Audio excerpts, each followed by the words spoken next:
Hello and welcome to the Retro Odyssey podcast. I'm your host, Steven, here as always with my co host, Matt. How's it going, Matt? Not bad, thanks. How are you? I've been doing all right. Uh, I'm sure listeners will remember, my son was born middle of last year, so we have a baby around, and that always makes things exciting. So, how have things been over there? Not too bad. I have had some health problems with my leg, which have made it very, very difficult to actually sit down and play anything. But they're kind of on the way out now, which is why I think we originally intended to record this episode in May, but I wasn't able to sit down for long enough, so Yeah, we're doing it now. But yeah, that seems to be on its way out. So yeah. that's good. So, what have you been playing? I'm assuming the usuals. Yeah, I've been playing Guild Wars 2. The final patch of the expansion came out, so I've been on that quite a bit.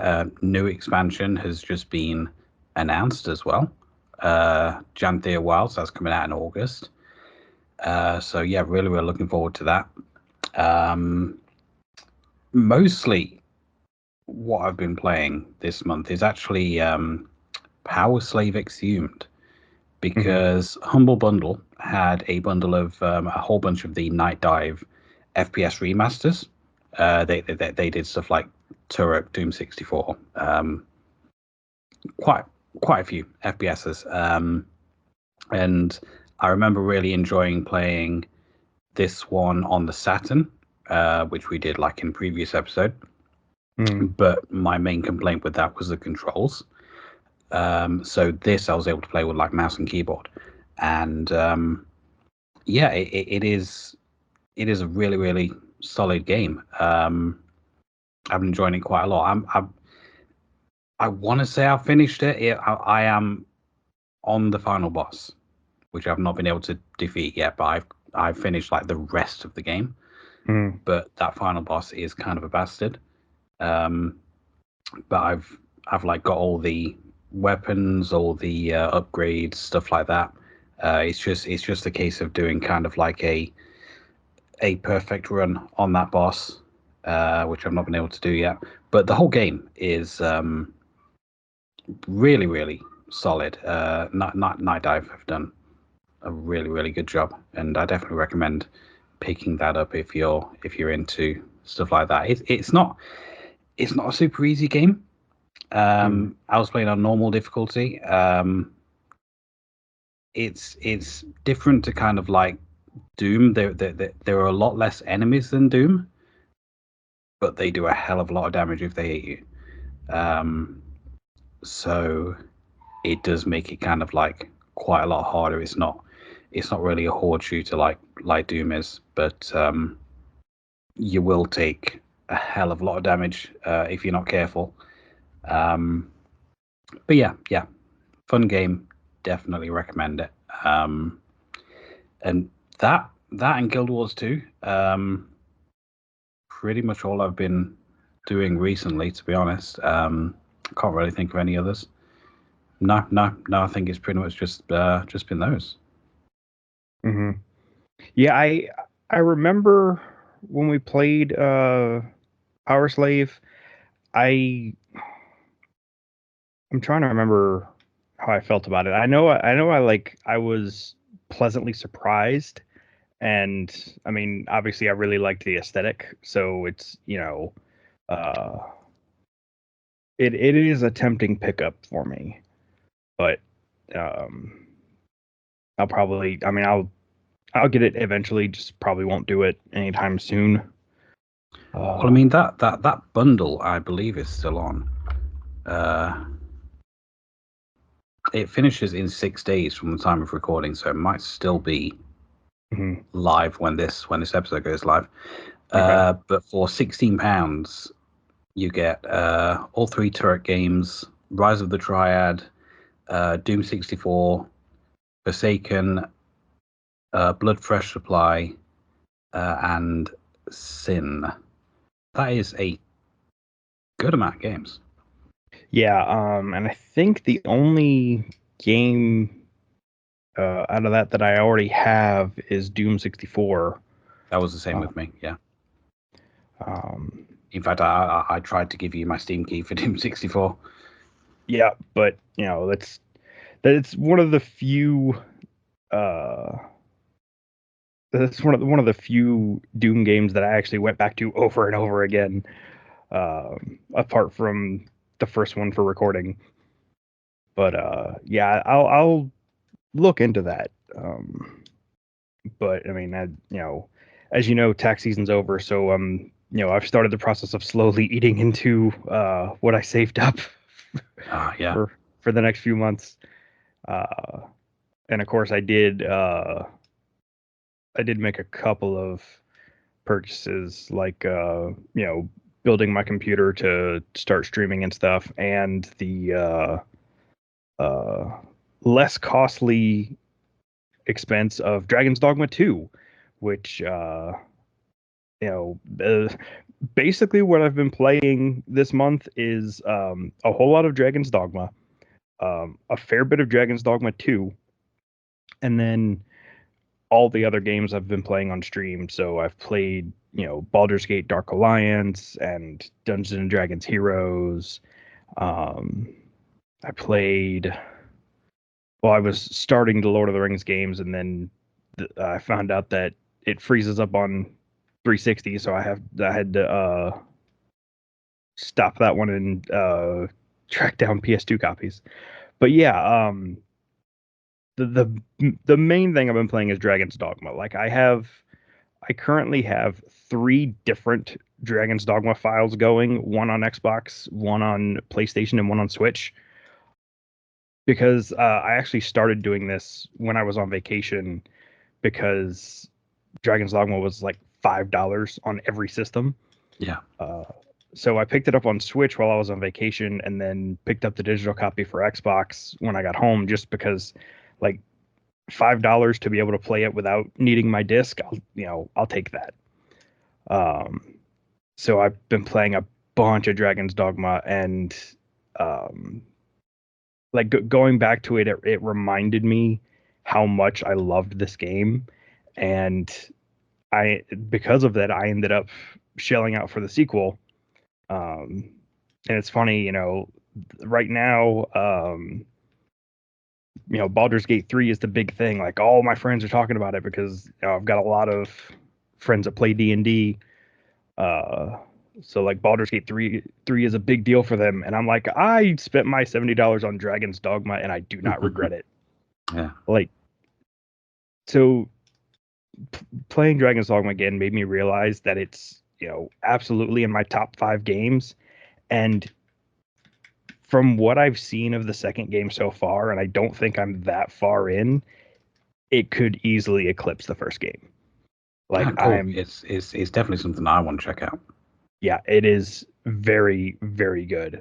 There's a couple of decisions in it that I'm not 100% satisfied with. Like one of the vocations is just not, it's not my kind of thing, but I know there's people that do enjoy that style of play.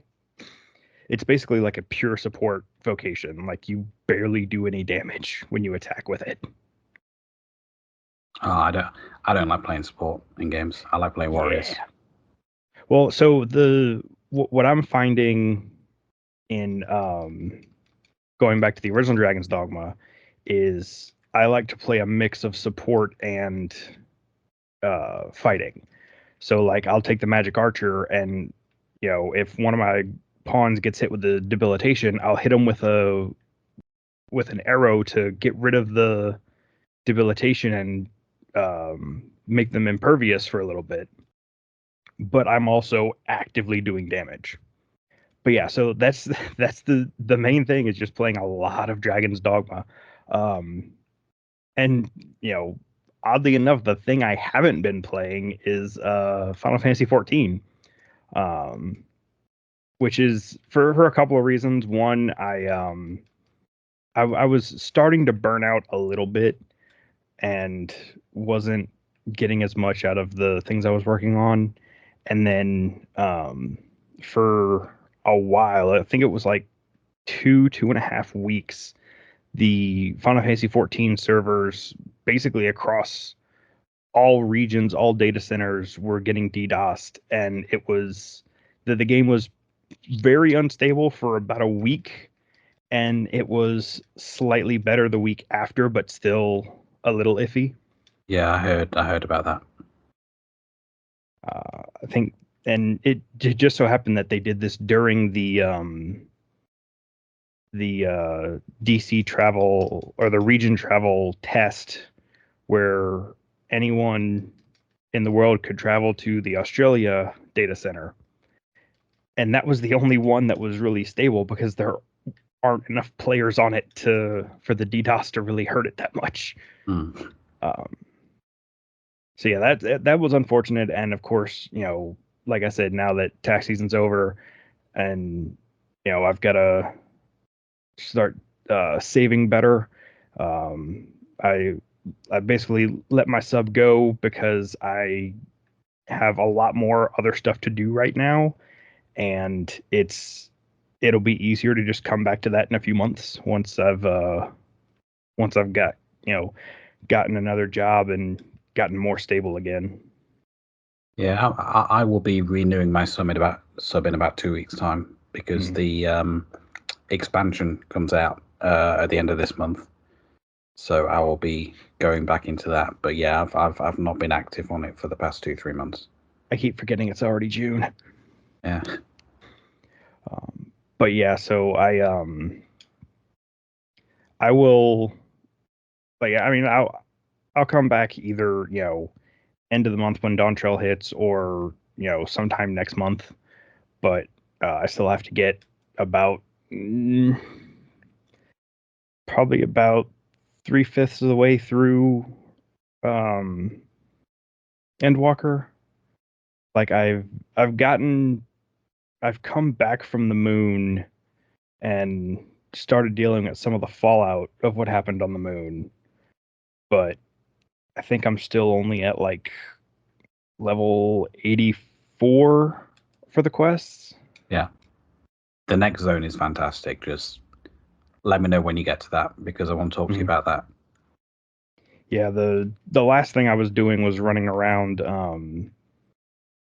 one of the previous cities with Graha and just like talking to people and getting information. But yeah, I mean, I'll get back to it. I just have I've got other things pulling my attention right now, and Yeah. there is so much to do in Dragon's Dogma. Yeah, I said at the time when we played it as well, Dragon's Dogma kind of like if it hadn't been for when it was released, it would Mhm. be much better known. It came Yeah. out 2 or 3 months after Skyrim and just got buried by it.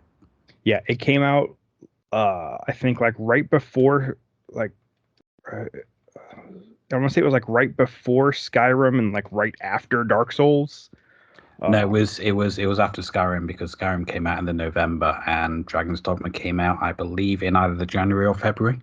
Okay, so then it was after Skyrim and right before Dark Souls. Mm. It was like right in between the two of them, and it just it got really unfavorably compared to both, and it really sucks because like the game is like Dragon's Dogma has all the things I like about Dark Souls and none of the things I don't like. When Dragon's Dogma 2 came out, like it wasn't a matter of if I was going to get it, it was a matter of when, and I just happened to have an opportunity to grab a copy. But yeah, I'm going to be doing this for quite a while. Ah, cool. It's always good when you've got one of those games that you can really sink deep into. If that's everything we've played, I would like to briefly touch on the info that we got about Silent Hill 2 remake. Yes. Because we recently got like a load of gameplay footage and trailers, cast interviews, and stuff like that. Now, there are a lot of naysayers. A lot of people like talking about past games that Bloober Team have made that don't really handle mental health issues that well. We will see. Like, this is like my favorite game of all time, and if they stick to that script, then it should be fine. But I'm staying on the side of optimism rather than pessimism at the minute. I may be kind of like wrong to do that, but none of us are going to know until it actually comes out. They have actually announced that it's coming to PC as well, so hopefully my PC can run it, because I'm not buying a PS5. I would have bought a PS5 if it was only on PS5, but yeah, I will pick it up on PC, and I hope that it's good. The trailer looks good. The gameplay looks good. The interviews with the team, you can see that everyone's kind of like really passionate about it, and yeah, I am optimistic, and I'm looking forward to it. Yeah, I mean, there's really no sense in bragging on the game before it comes out. Like, if it's going to be bad, then we'll see that when it comes out. But I mean, the previous games from Bloober Team, I believe it was all like them from the ground up, whereas this is them working with the framework of an existing game. Yeah. So there's I can see why some people would have that pessimism, but I can also see how this is a different situation and could lead to a different outcome. Yeah, and I mean, some of the complaints are ridiculous. Like, people complaining that Angela looks too young. Like, she is 18, and she looks like an 18-year-old in the trailer. Is it little kind of like nitpicks? Yeah. A lot of the complaints are that they've just kind of like been blown up, and people are using like small stuff like that to kind of like say that the whole thing is going to be a failure. Right. Yeah. They're the hyperbole is the hyperbole must flow when it comes to the game industry. I mean, oh, and speaking of things that are coming to Steam, one which I'm sure you are excited about, and I don't think we've discussed this, but Kingdom Hearts. Yes, that was just announced a week and a half, 2 weeks ago. So yeah, the full Kingdom Hearts series is coming to Steam, and to the people that stuck to their guns and didn't buy it on Epic because they wanted to wait for the Steam version, congratulations. I did not realize it had been on Epic. Yeah, so it's been on Epic for like 3 or 4 years. Oh. I think it was like 2021 when it came out, but it was Epic exclusive. And at the time they were like, oh, there are no plans to bring it to Steam, and a lot of people were saying, it's coming to Steam eventually. I'm not going to buy it on Epic. But a lot of people didn't buy it because it wasn't on Steam. A lot of people went ahead and bought it anyway. I am one of those, although I didn't get all of them. I only have a few of them. But having them on Steam just makes that whole process easier. It'll make modding easier, and it'll consolidate games into one launcher, like a lot of PC gamers want. I mean, I do get that. That a lot of people kind of like want everything under all one umbrella, but at the same time, if it's a game series that you really, really like, and it's just on a different storefront on the same system, I don't really see why you wouldn't just get that.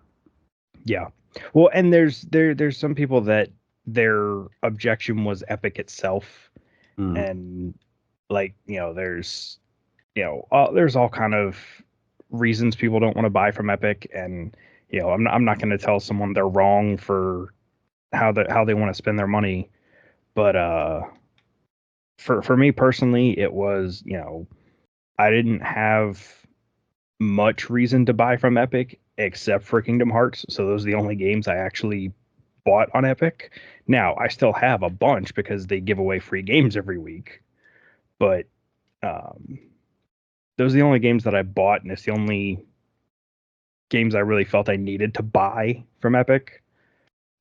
But I will be getting the Steam versions, and I don't I don't think I'm going to go back and get the ones I'm missing on Epic just because it'll be so much easier to just play the Steam versions.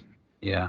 So when you say the whole series is coming to Steam, do you mean the whole series?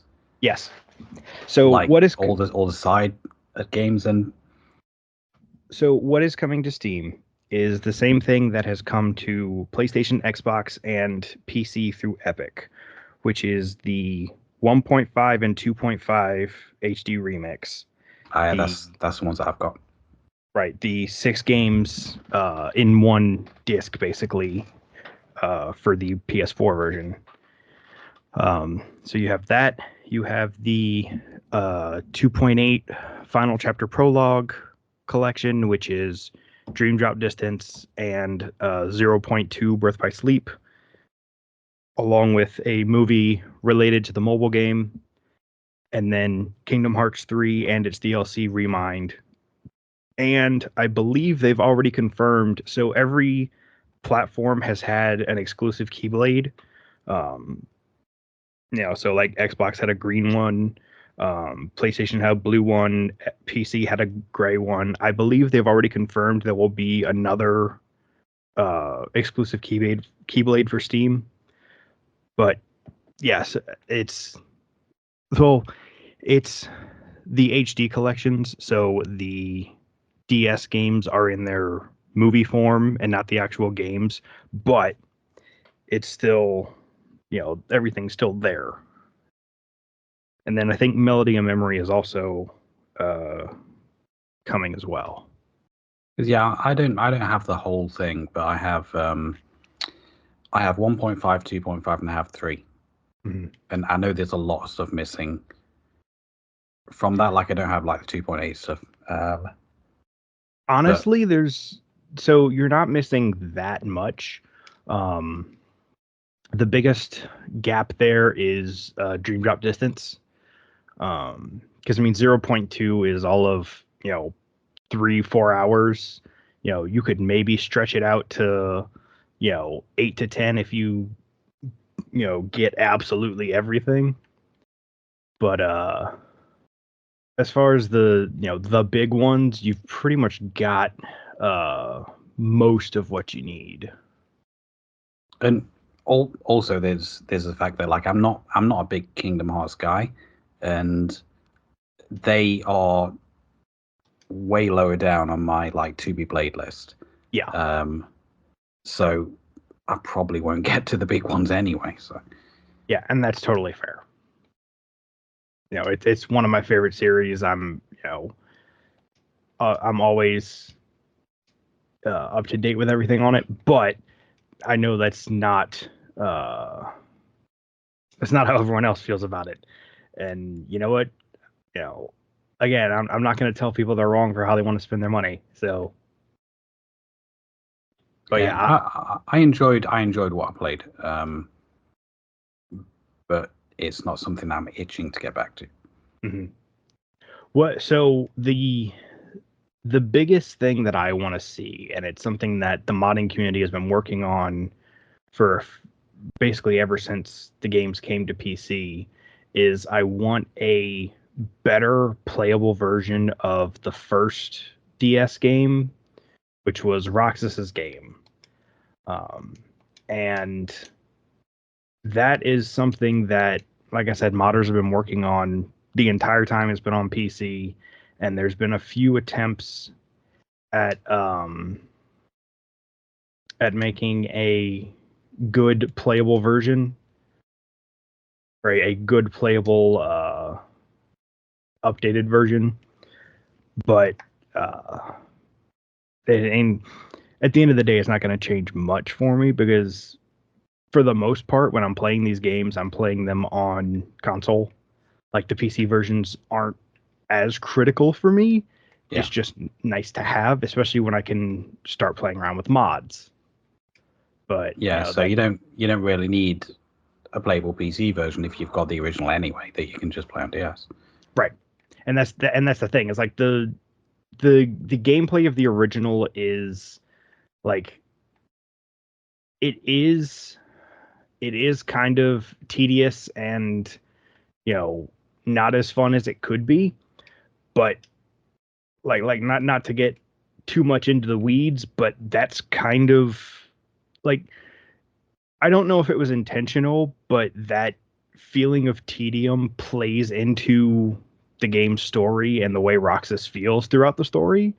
So like it's I was always fine with it, but I know a lot of people have issues, and it would be nice to have a version of it that's more in line with you know Kingdom Hearts and Kingdom Hearts 2.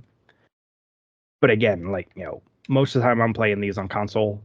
Um, I think the most recent times that I've been playing them, with the exception of testing out mods on PC, I was playing the PS3 version so I could finish those platinums and be able to put the PS3 versions away. Which I've gotten the platinums on 2 of the 4 games, because the movies don't have platinum trophies. They just have, I think, 6 regular trophies. But I have the platinums for Kingdom Hearts and Kingdom Hearts 2 on PS3. And I just got to finish the other 2 from the collection. Yeah. But yeah, so Kingdom Hearts is coming to Steam. It's exciting for the people that have been wanting it. It's also exciting for the people that didn't wait. It's just going to be a good time all around. And I am always in favor of more people being able to play more games. Yeah, definitely. So I think if that's all we have for news, because I don't think there's anything else that's huge that we need to discuss. Nothing that won't be out of date by the time it goes out. Right. So we can go ahead and take a quick break and move on to the topic for the episode. Okay. And to make a long story short, too late!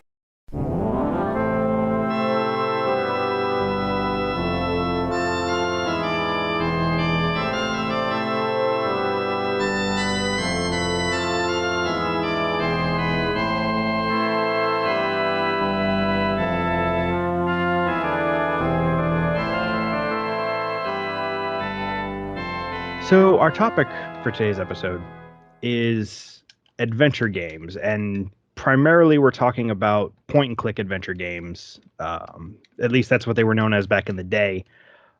There's some debate about what to call them nowadays. I think most of us that were around for the point-and-clicks just call them point-and-clicks. Yeah, it still works. Well, the thing that I found funniest, and I won't derail us too much, but the thing I found most humorous with this first game is I was doing a lot better with the controls when I stopped using the mouse and started using the arrow keys to move. I had the opposite experience, but yeah, we can get into that. I had troubles with the keyboard, but yeah. But yeah, so the first game we're playing is called The Colonel's Bequest. It's a game released in 1989 by Sierra, so it's people that made a lot of these. And it came out, I want to say it came out like a couple of years after Maniac Mansion. Well, this came out in '89. Maniac Mansion. Mm-hmm. When did Maniac Mansion come out? I want to say Maniac Mansion was like 87 or 88. Maniac Mansion came out in 1987, so you 87. are Okay. correct. Yeah, a couple years after. Because when you boot up Colonel's Bequest, it boots up in Scum. Yes. So I figured it was probably after Maniac Mansion. So what I found with this game is it came out in between Maniac Mansion and Secret of Monkey Island. Secret of Monkey Island came out in 1990. I liked it better than Maniac Mansion, but not as much as Monkey Island. Yeah, same.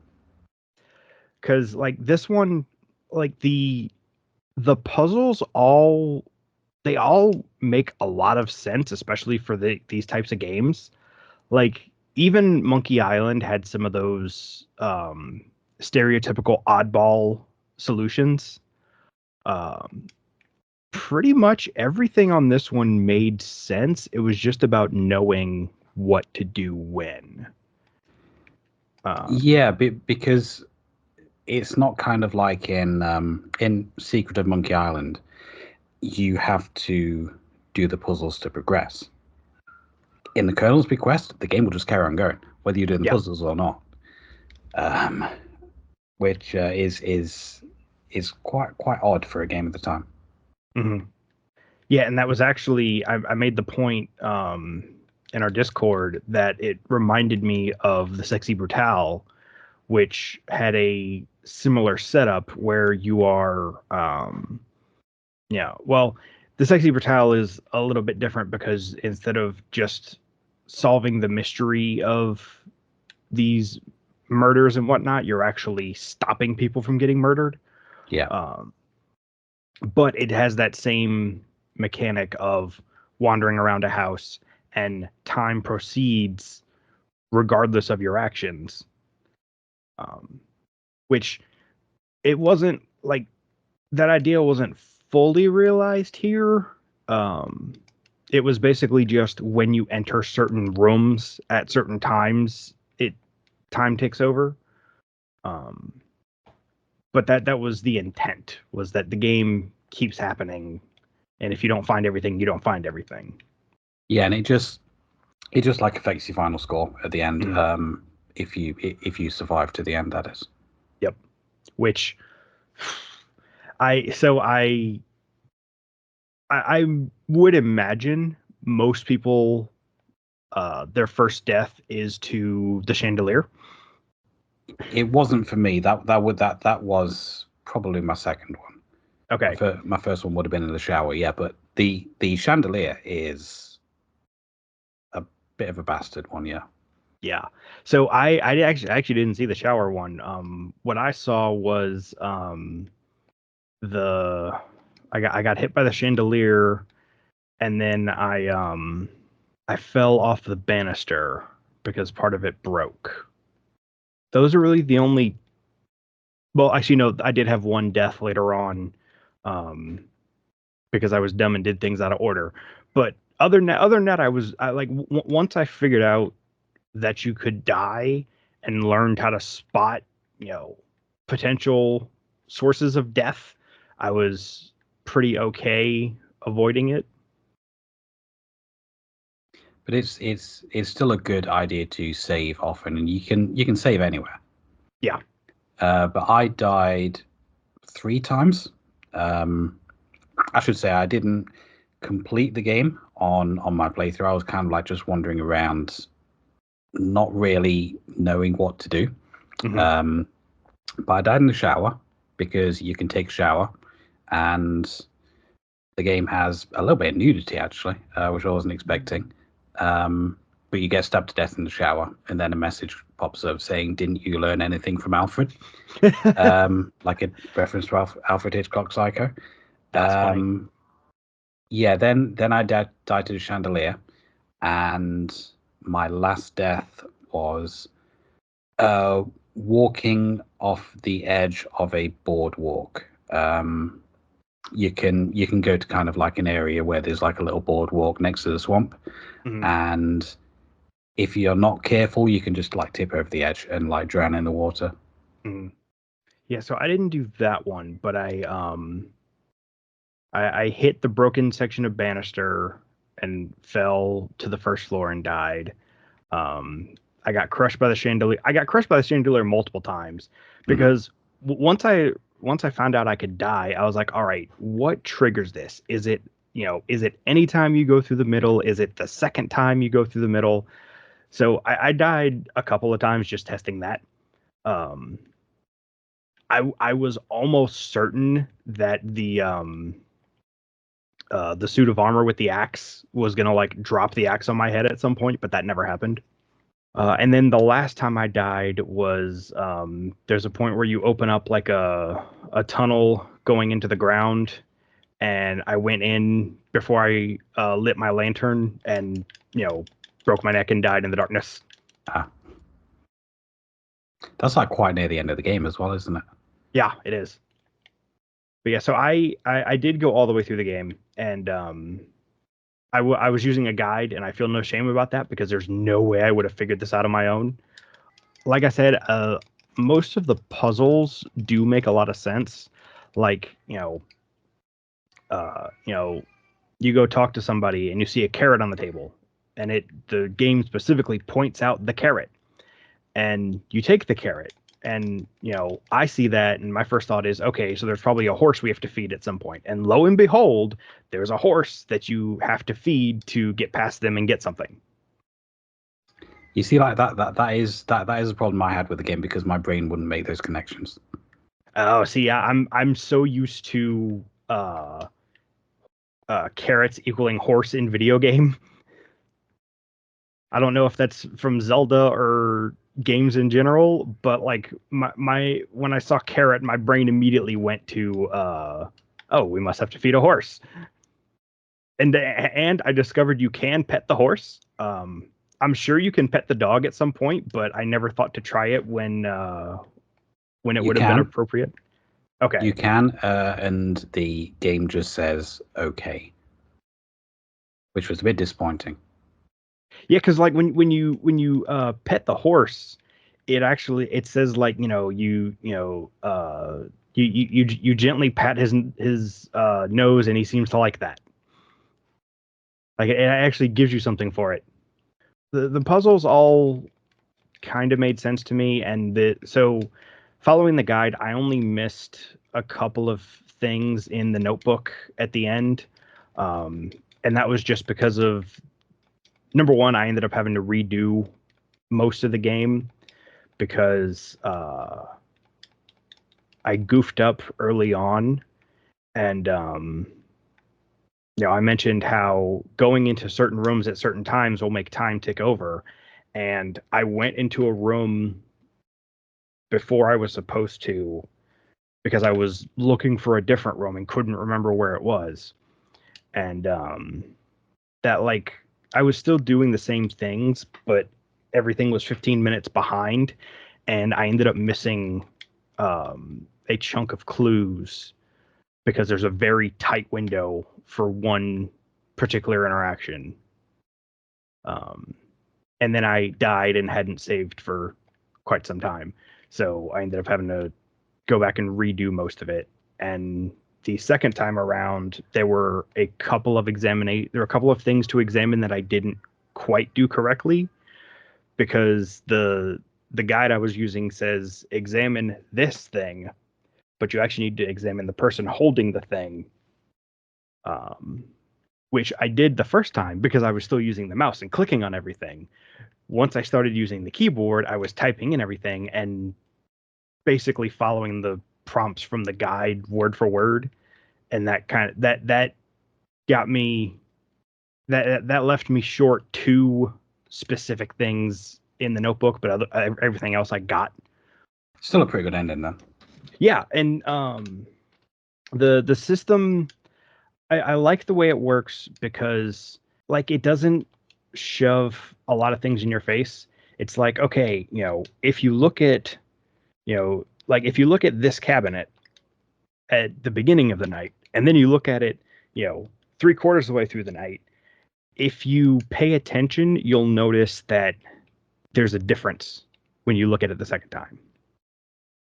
And I like that because it's subtle, but then at the end you get the notebook list of, these are the items that changed locations throughout the night. And like that's a little detail that you wouldn't normally think about, but for someone like me, when I start going into mystery and puzzle solving mode, that's one of the first things I look for is you know you know locations of people, locations of items. I played a whole lot of Clue growing up, which this game, given when it came out, the best description I have for this game is Nancy Drew meets Clue the movie, because that's pretty much what it is. Like, so the story is and this is a one of is it three? I think there's 3 or 4 games in this series all about this one character. I know there is at least one more called The Dagger of Amon-Ra. Yeah, and I know with the same main character. I don't know, maybe it is just 2. Regardless, it was intended to be a ongoing series and ended up being cut short because go figure, ideas and goals change. But basically, this character Laura is invited by her friend to a family reunion of sorts, and it's like, my family is having this get together. Why don't you come with me, keep me company, et cetera, et cetera. One thing I do want to point out is a lot of the setup is told through this opening cutscene that if you click at all, it will skip the whole thing. So you have to sit there for like 6 or 7 minutes without touching anything, and it will just, scroll through the dialogue on its own. Because if you click, you're right at the start of the actual interactable part of the game. So that was a little annoying. You can like when you like first start the game, you can choose whether or not you want to see that, because it will ask you, have you played this before? And yes. If you click yes, it will put you right to the gameplay part. But if you click no, it will show you this cutscene, and it's a very nice looking opening cutscene. Yeah, it's very good looking cutscene. It's just a little too long. Yeah. Even if it had just been, oh, you can click to advance the text, that would have been fine. But the fact that clicking anything drops you out of it, I ended up watching the first half of this thing like 3 different times. But anyway, they go to the mansion, and the colonel, who is your friend's uncle, says, oh, I've made out my will, and each one of you at the table is going to get some of my money, except for Lillian's friend Laura. And I'm like, okay, I'm glad he said it, not somebody else. That causes the usual rabble that you would get in these types of stories. And he takes off, and then you're in your room, and it's like, it's what would be the unpacking scene in a movie or something, but of course this is a 1989 video game, so you're just standing there talking to your friend. But she's like, oh, I'm gonna go freshen up, and then you have control and you can just go anywhere. But there are certain events that will trigger at certain times, and like I've mentioned, when you go into certain rooms, it will trigger that time advance. And I also learned that you have to hit those trigger points for time to advance, because I tried to skip one when I was late in the game and I was out of sync with the guide by a little bit. I tried to skip one of the one of the time tick rooms, and like there was nothing else I could do. I had to go to that room to cause time to progress so I could move on to the next thing. Yeah.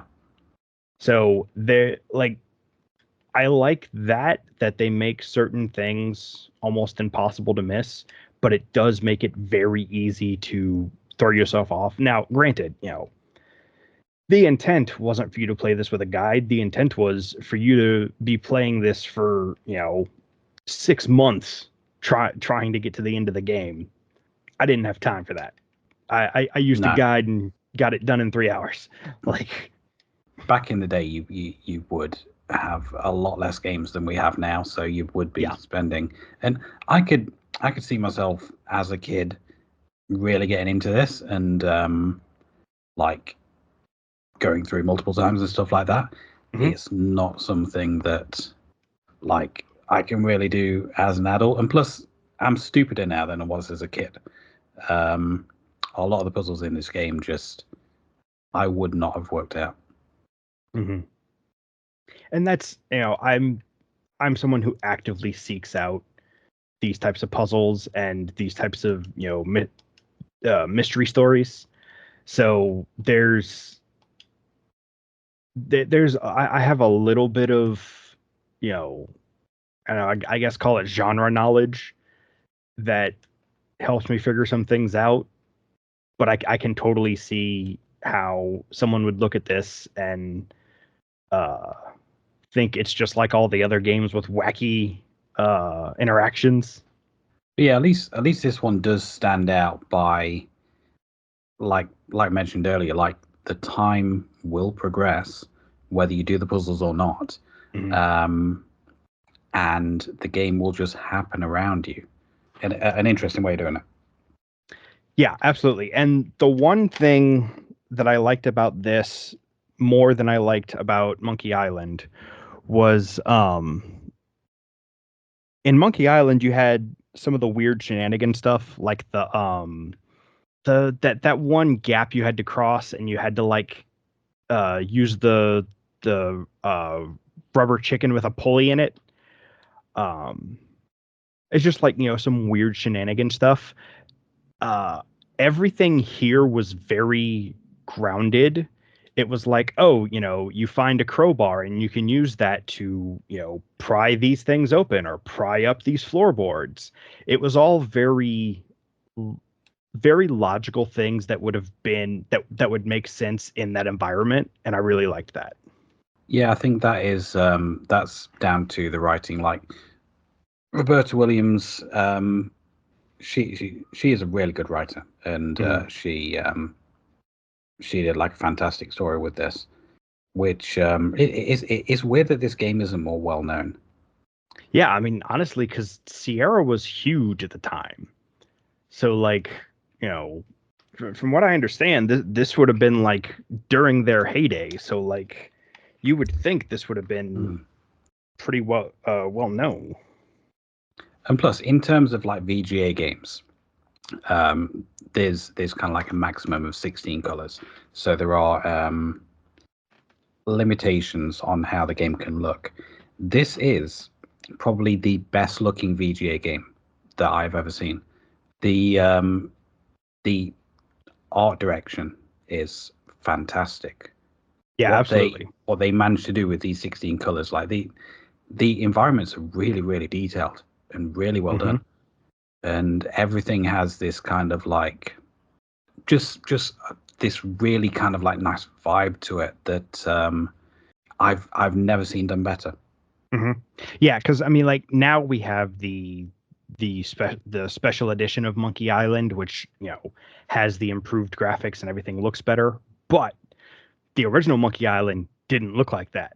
This, I think, in many places looks better than the original Monkey Island. Yeah. And it's just like you said, it's down to the art direction and their use of what they had to work with.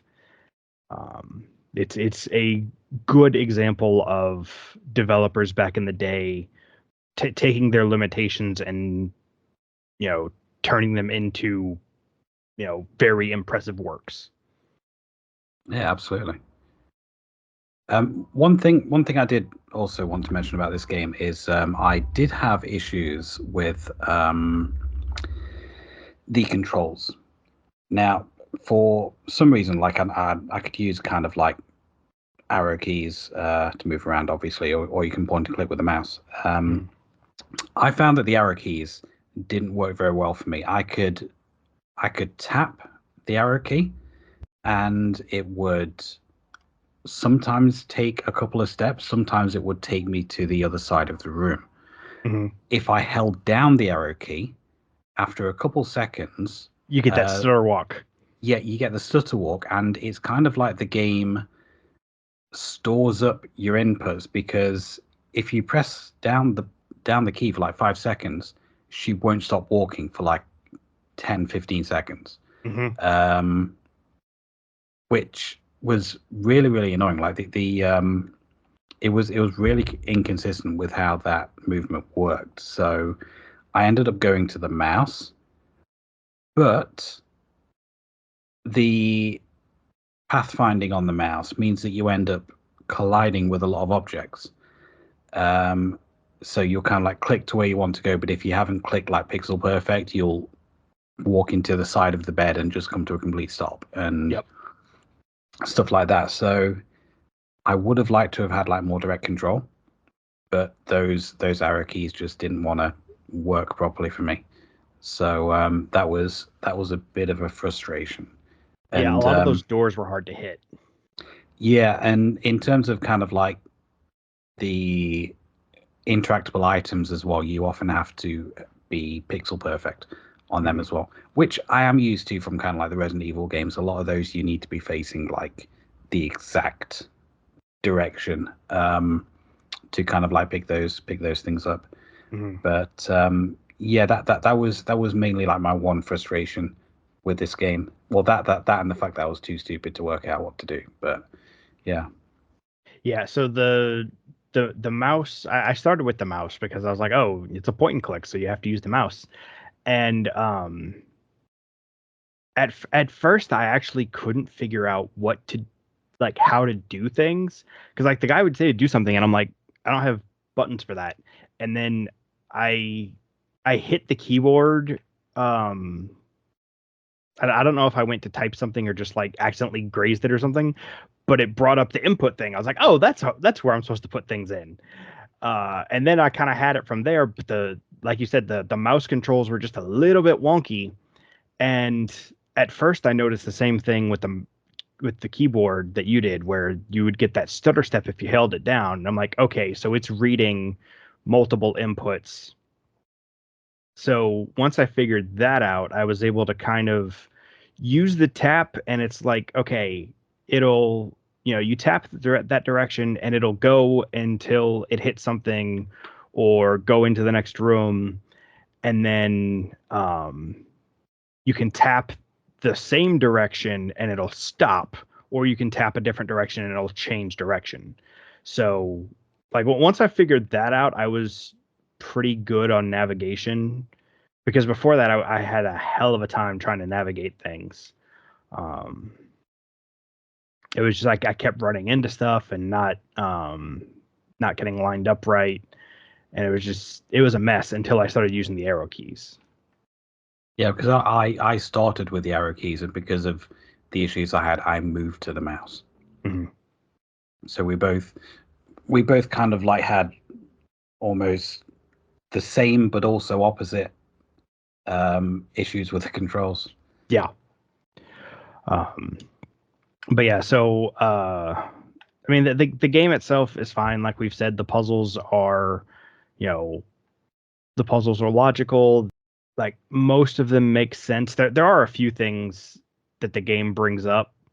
Like it'll mention something offhand about a character and then that thing never comes up. But for the most part, all the stuff you can find is relevant, which I like, because it really rewards the extra exploration. The notebook it's both a good and a bad system, because on the one hand it's cool to go back and see everything filled in, But on the other hand, some of the things you have to do to get 100%, it's like, you have to give crackers to the parrot at least 2 or 3 times. You have to walk out of this secret passage and immediately walk back in.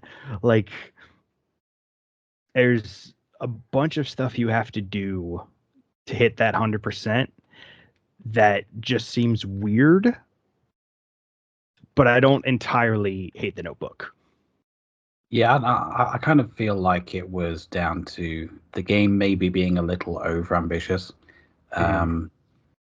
and that combined with the limitations of the time made for some weird kind of like interactions and stuff like that. Mm-hmm. But it is absolutely, like I said, as a kid, I would have probably spent ages on this game. But for me now, without a guide, not something that I would be able to get through. Yeah. And I mean, like, I could have figured out a lot of this stuff without the guide, but there were things like, even with the guide, it was like, go to this place, but it didn't say where that place was. Um, so I had to wander around until I found it. So, like, there was some of that and some, trying to figure things out in that regard. But for the most part, I think I would have been okay with a lot of the puzzles. Um, but no, I think this is a good example of the genre, and I'm glad we played it because it's exactly the kind of thing I would want to see from this type of game. Yeah. It's like I said, it was ambitious, it was different, and for the most part, it works really well. Yeah. And also, the Clue movie is fucking amazing. Everyone go watch that. Oh yeah, and then watch it, a couple more times. But yeah, I mean, like I said, I think the Colonel's Bequest is a good example of the genre. It's a good example of what you can do with these types of games, even with the limitations they had then. And it's a good example of, like you said, the art direction is like a prime candidate for why some of those limitations aren't an excuse for making a bad game. Because, like, if they could make this look this good with the limited palette and pixels that they had, you know, some of the games back then have no excuse. Yeah. But so this isn't the beginning of the point and click genre. There were point and clicks before this, but this is, I think, a good representative of where the genre was, 30 years ago. So we're going to take a quick break. And when we come back, we're actually going to do something a little bit different. And we're going to look at where the genre has gone in more modern times. So we will be right back. Okay. Yes, I did it. I killed Yvette. I hated her so much. It flames on the side of my face, heaving breaths.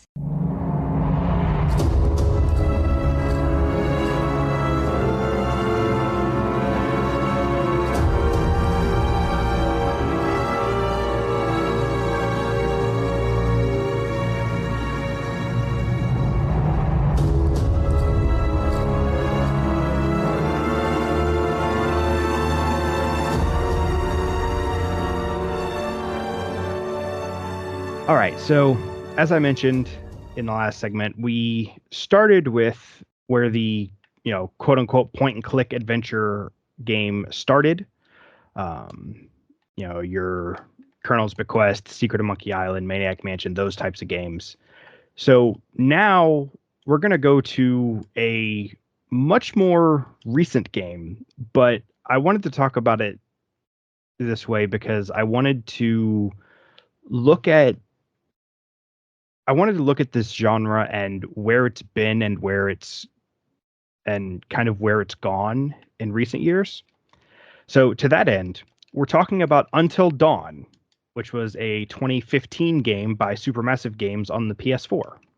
So right off the bat, I absolutely love Supermassive. That's, they're one of my favorite studios in the modern day, and I have most of their games. I'm still missing a couple, although I can play The Quarry anytime I want because it's on Game Pass.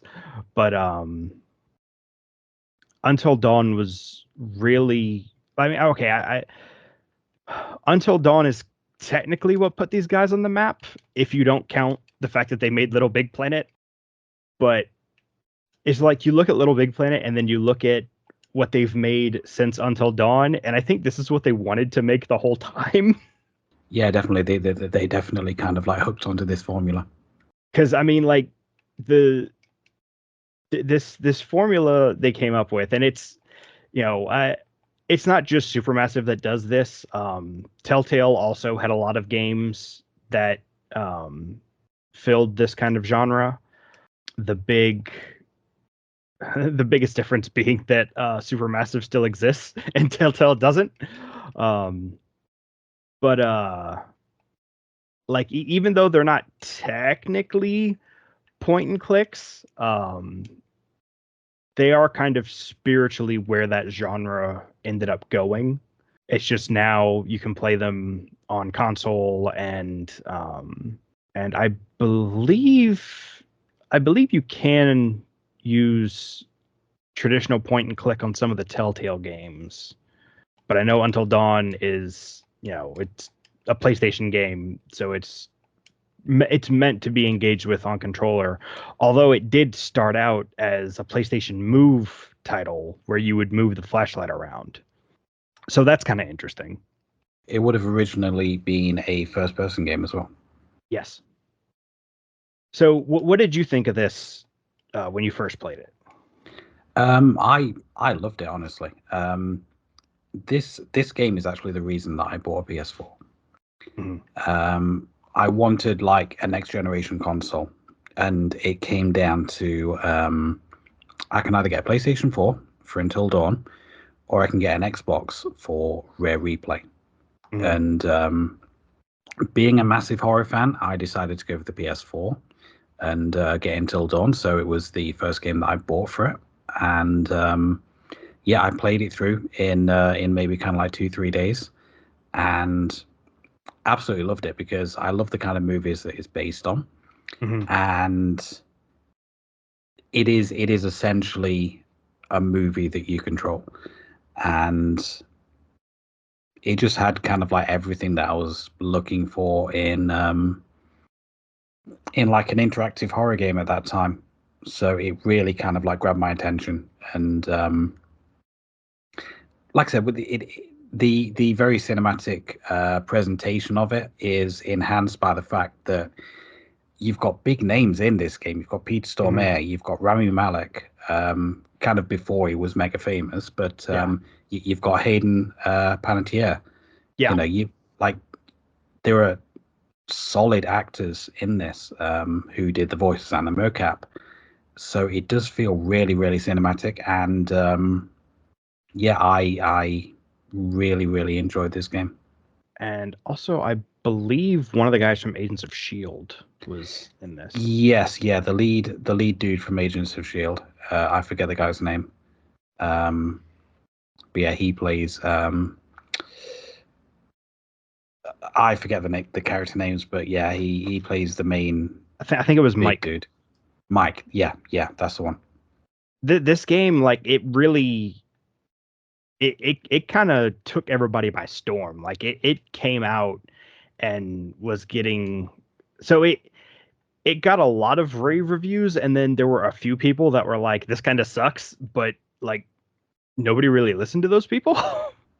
Like it, like Matt said, it's basically a movie that you control, and even down to the the twists and the misdirections and all that stuff that you would find in a slasher movie.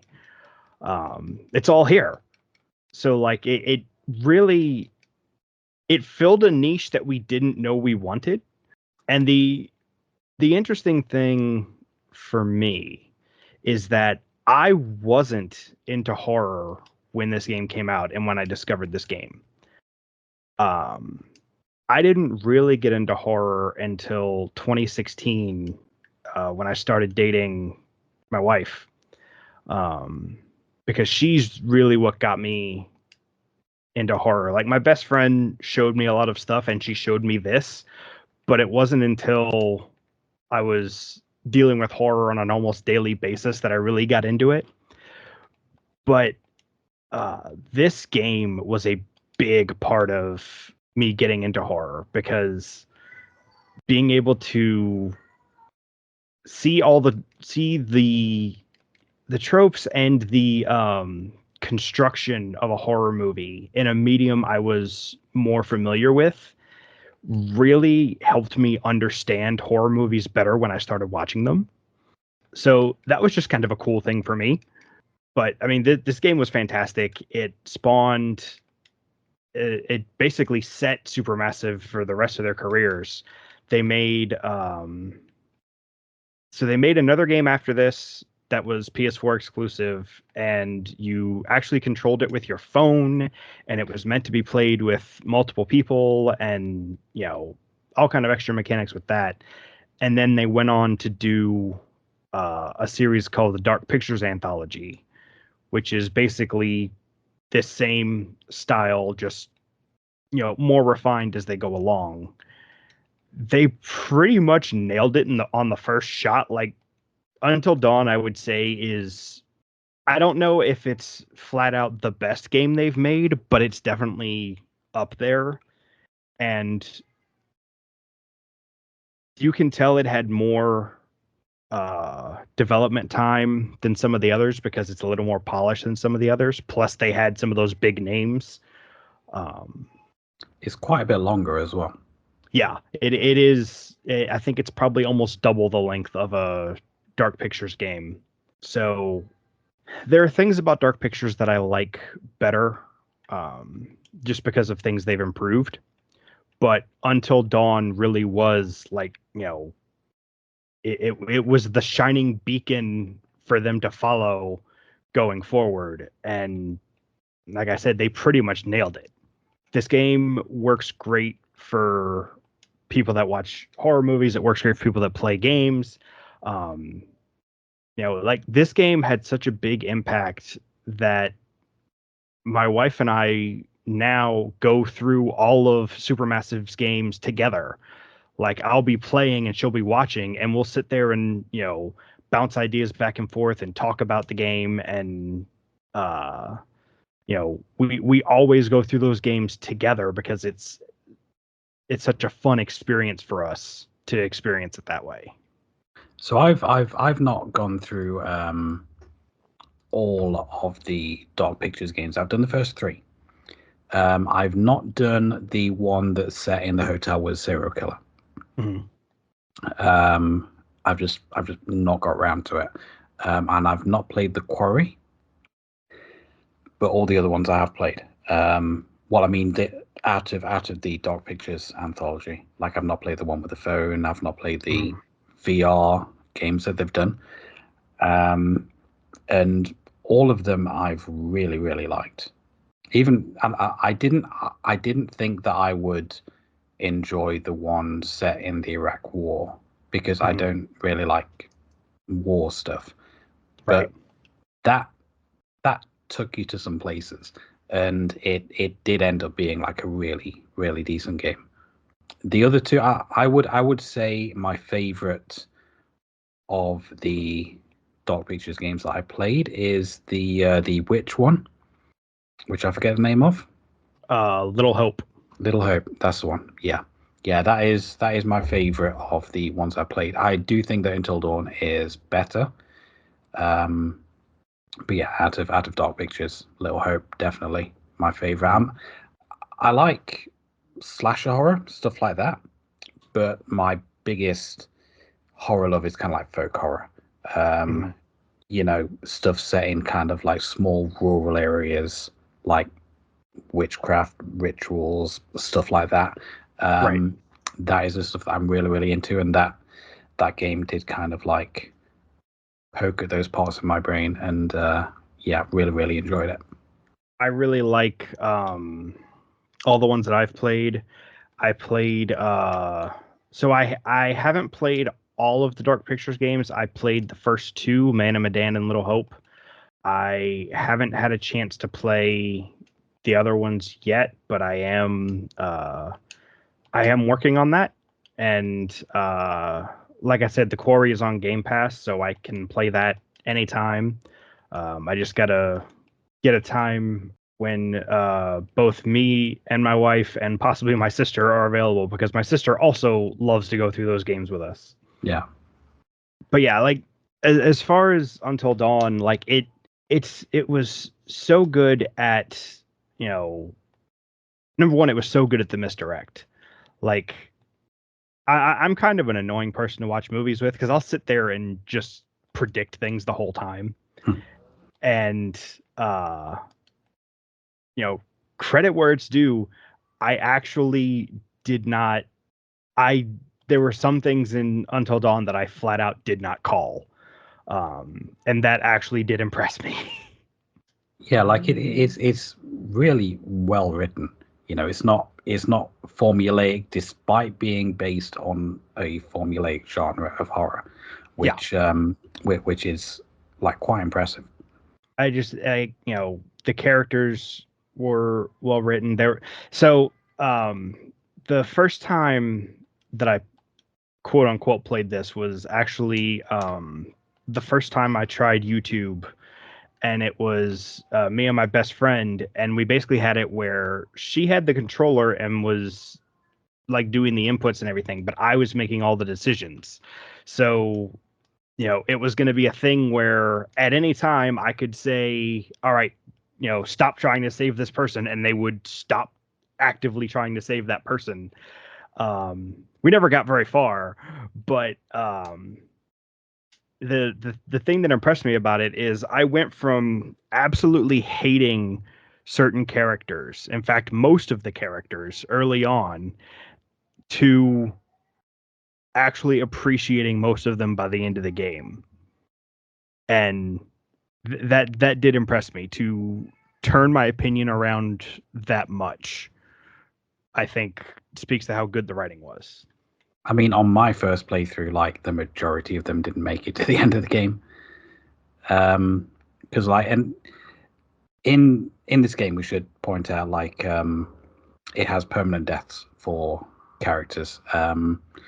They can die in a variety of ways. They can die by messing up QTE events, because the game has like quite a lot of QTE events. Some of them pretty tough to get through, and you can finish the game with no one alive. You can finish the game with everyone alive, or everyone can kind of like die in different ways throughout the game. So you're left with kind of like a different group of people at the end, to other people that have played it. And when I got to the end of the game, I had Sam and Mike left. But because I messed up a QTE in the very last section, Mike died. So I only ended up having Sam at the end. Which kind of sucked. It's funny you say that, because I had the first time that I sat down and played this game properly, I got to the end of the game, and I think I did end up losing somebody along the way, but most of them made it to the end. And then, like, the absolute last QTE of the game, I missed, because it was the stay still QTE, and I thought we were done, so I dropped my hand and had the controller vertical. So when I saw that, I brought it up, and it counted that as moving, and Sam died. So I ended up losing Sam like right at the very end, and it really upset me because Sam is my favorite character in the game. But yeah, I almost got out of there with everybody the first time through. I just messed it up at the very end. That was my intention the second time that I played, going through and trying to get everyone through it. And then I messed up QTE with Chris, and he died like at some point, and you can't go back. You can't go back and redo it. He's like dead at that point. So my second playthrough, everyone lived except for Chris. But there is kind of like that kind of replayability. Plus there are different scenes. Obviously, if a character dies earlier on and you play again and the character is still alive later on, you get different stuff. And if you make different choices with these characters, you get different scenes based on that as well. So it is kind of like endlessly replayable, really, which is really cool. Yeah, it was funny when I was playing this with my best friend, she was like, "All right, if we do the right things in this scene, we'll get to see boobs." And I was like, "Okay, so we're gonna do the exact opposite of all of that." Yeah, unlike every slasher film ever made, there isn't actually any actual nudity in this. But yeah, it's there is a lot of choices you can make, and no one playthrough is going to be the same. Yeah, and that I really appreciate that. Like that, having that level of replayability is, I really want that in a game, because otherwise I'm gonna play it once and then never touch it again. And I hate to do that because I like to, especially when there's achievements like with modern games, I like to get all the achievements. I like to do all the things and see all the things. But if it's not going to be interesting to do that, then I'm like, I'll probably still do it, but I'll enjoy it less when I do. And there are some interesting deaths in this game as well. Like one of my character deaths, I got punted off a cliff by a deer. Yeah, that one. That one's funny. But there were like some really creative stuff in there as well. Yeah, and like there's some that you are clearly meant to stumble into, and there are some that you very clearly have to try to get that to happen. Like, to get the deer kill, you have to really, really work at that one. Oh, that came about kind of by accident for me. Oh, really? Yeah, I did not intend to get punted off a cliff by the deer. That was like on my first playthrough. But yeah, there were more than a few beheadings in this game as well. Yeah. That seems quite a popular way to die in this game. And then there's the the guy gets cut in half, and there's all kind of crazy stuff, and I don't know, it works so well. Like, it's not a surprise at all that they kept going with this, because they did such a good job with it, and it's just it's a good formula that they did a really good job with. And like, I mean, it's because it's a video game, it's not like there's one big twist. There's multiple twists throughout. But the way those were handled really impressed me, because I like it because it's a video game, they can do a lot more with it, like, using the fourth wall as a distraction to throw you off the scent. Like, that was amazing. Yeah, it's kind of like Peter Stormare's character. Is he talking to you or is he talking to someone else? Mm-hmm.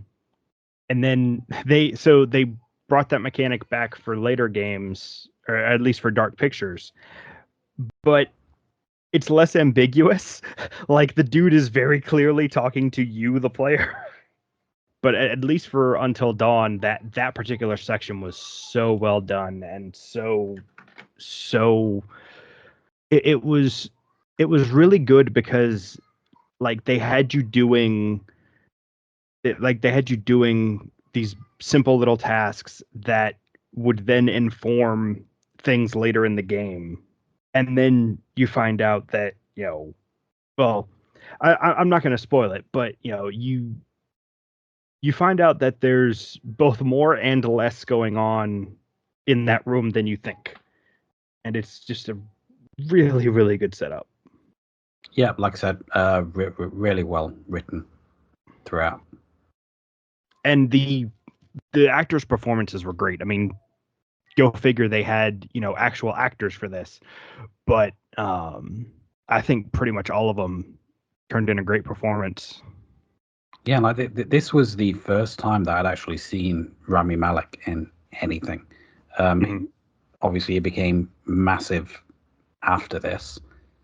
Probably not just because of this, but I'm sure he's been in other stuff before this. But this is the first time I saw him in anything. Yeah, this was my first exposure to him, and I mean, the only reason I knew the one guy was because I watched Agents of S.H.I.E.L.D. when it came out. And then I knew I knew Hayden Panettiere kinda from Kingdom Hearts, but that was the first game in a character that's only in like a third of the game. So I knew her from Heroes and one of the Scream films. Yeah, I had seen one of her movies before, but I don't remember which one it was.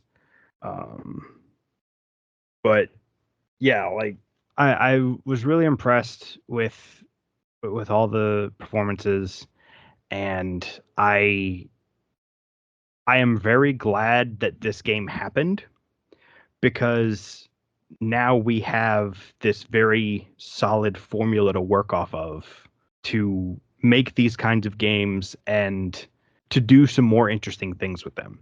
Because what they did with this, they went on and did some things that were similar, some things that were different with the other games.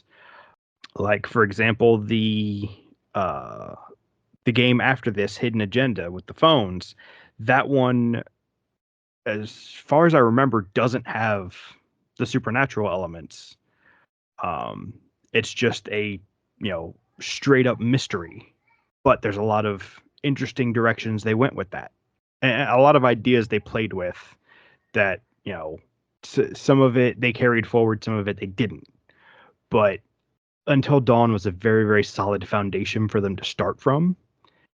And if it hadn't done as well as it did, we probably wouldn't have gotten the rest of them.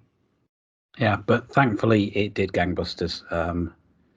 And yeah, it like I said, it was absolutely a system seller for me, and I'm sure it was for quite a lot of people as well. Yeah, I mean, I've probably said before, but my system sellers for PS4 were Kingdom Hearts and Final Fantasy, but this was also on my list once I knew about it. And it was, just like you said, one of the first PS4 games that I bought because, damn it, I wanted to own this game.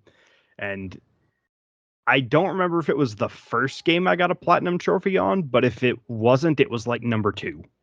Yeah, I didn't get platinum. I was not going to go through the game a third time just because I missed that one QTE. Because who knows, I'd probably mess it up again. But yeah, I did really enjoy it. I enjoyed my time with it. Yeah, definitely recommend it. And it is getting a remake later this year for PlayStation 5 and coming to PC as well. So we'll see how that is. I will probably pick that up at some point. Yeah, and the remake it's going to be interesting because like this isn't a straight remaster like a lot of the PS4 ports have been. This is actually like, they've confirmed that they're reworking parts of the story. The game is being entirely rebuilt in Unreal Engine 5. So you'll also have new character models, environments, things like that.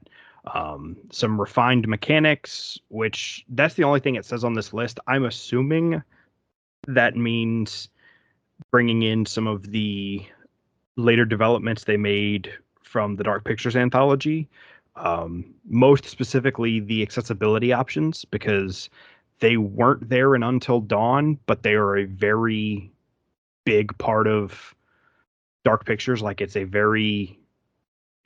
one of the best things that series has is those accessibility features. Yeah, you can have like one button QTEs. Yeah, one button QTEs instead of tapping, you hold it. It seems like it's not that big a deal for someone that doesn't need them, but for if you have someone that needs it, that is everything because it means they can play the game. Other things, it says new score including soundscape and soundtracks. There will be new interactions, new animations, and the biggest thing is it's adding a third person camera, which I'm not sure if, and looking at this now, I'm not sure if this is replacing the fixed camera entirely or just adding on a third person option. Either way, that's probably the biggest concern, is because that fixed camera is really like that really makes a lot of the collectible stuff, a lot of the hidden things you can find, a lot of it is based on that fixed camera angle and what you can and can't see in that camera angle. So it's a very big change to have a third person camera option in there. That is also actually one of my concerns for the Silent Hill 2 remake. Mm-hmm. Is going from fixed camera to third person.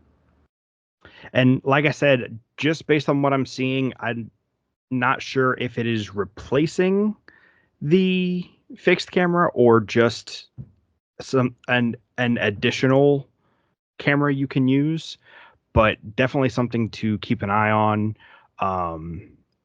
Some things, one thing to mention is the remake is being done by Ballistic Moon, which is, from what I'm seeing, it's a new studio made up of former Supermassive employees.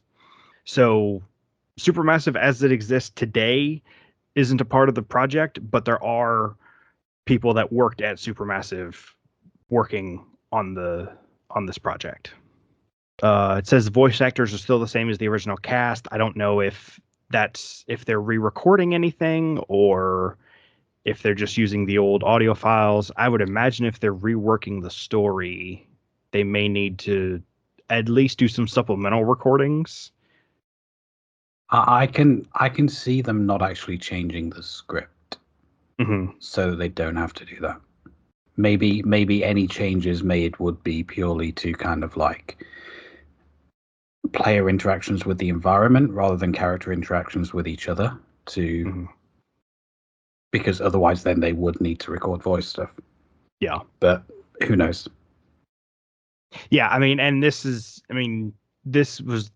just announced a few months ago, so we don't have a ton of details.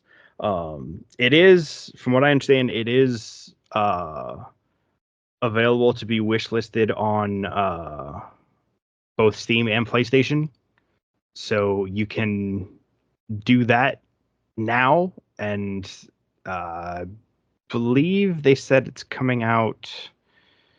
I think they just said fall. Yeah, that's all it is. The funny thing is, you say it was kind of like announced 3 months ago. We both found out about this today. Yeah, and that's the wild thing is, like, I'm usually pretty up to date on what Supermassive is doing, but I didn't know about this until today. And then apparently there's also going to be a movie, which, okay, sure, kind of feels like it's already kind of a movie. Yeah, it kind of feels like it defeats the purpose to turn it into an actual movie. But yeah, we'll see what happens. I am looking forward to giving it a go when it comes out. Yeah, and I will almost certainly be getting it, especially since I now have a PC that can run modern games. Uh, my previous PC, was the one I built in 2014, so I kind of didn't play anything from modern systems on it. Um, basically, Mine is starting to struggle. yeah. So basically, anything from the Xbox One or PS4 era. Um, like some of it could play, but it would struggle on others. Like Kingdom Hearts 3 was just barely unplayable for me. But now I have the fancy souped up computer, so I'll definitely be getting this when it comes out. And we'll absolutely report on it then because, odds are we're both going to play this before the year's up. Yeah, hopefully. I mean, I am looking to get a new PC towards the end of the year. But I might be all right with this. I was able to play Resident Evil 4, albeit with a lot of settings turned down. So I might be all right. And heck, who knows? I might even stream this when it comes out. Yeah, cool. All right, so I think at this point we've rambled on long enough. We're gonna take a short break and then come back and finish up. Okay. Do you miss him? Well, it's a matter of life after death. Now that he's dead, I have a life. So that is it for our foray into adventure games. This is another one that we will almost certainly revisit, even if it's not for the genre specifically. There's a bunch of other games in this genre that are on our list, so we'll definitely hit some more of these as time goes on. But yeah, so that's about all we have for you. I'm not going to promise when we'll be back, but we will be back. And until then, I guess all that's left to do is say goodbye. So goodbye. Goodbye. We're trying to find out who killed him, and where, and with what. There's no need to shout. I'm not shouting! All right, I am. I'm shouting, I'm shouting, I'm shouting!